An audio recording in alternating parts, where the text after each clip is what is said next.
Tu regardes l'heure. 5h55. Encore. Et ce n'est pas la première fois. Peut-être que c'est juste une coïncidence. Ou peut-être que Dieu essaie d'attirer ton attention. Parce que Dieu parle, mais parfois, il murmure à travers ce qu'on ignore. Les symboles, les répétitions, les chiffres. Dans la Bible, les chiffres ne sont jamais anodins. 3, la Trinité et la résurrection le 3e jour. 7, la perfection divine. 12, les tribus d'Israël, les apôtres. 40, le déluge, le désert, les temps d'épreuve. Derrière chaque chiffre, un message, une structure, une vérité cachée.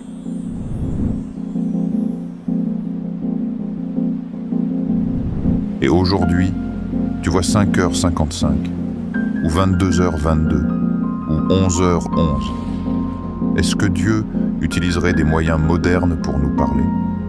Beaucoup de croyants ressentent une paix étrange, une intuition soudaine quand ces heures s'affichent. Peut-être parce que leur âme est en éveil, attentive à ce que l'œil ne voit pas. Et justement, 5, 5, 5. Le chiffre 5, c'est la grâce, triple grâce. Un appel à changer, un tournant qui se prépare.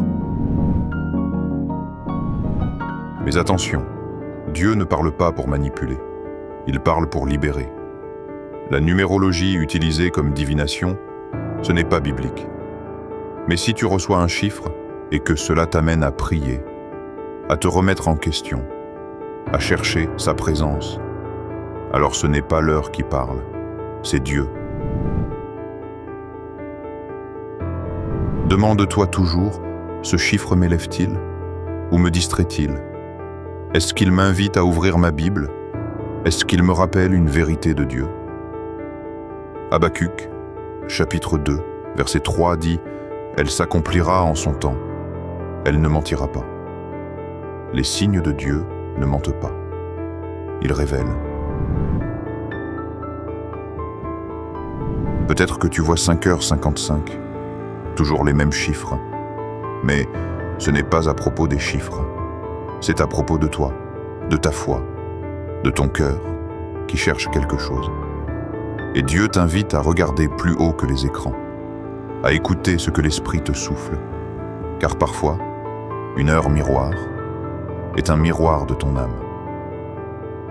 Si tu crois que Dieu peut te parler, même dans les détails, abonne-toi et partage cette vidéo à quelqu'un qui voit lui aussi ces chiffres.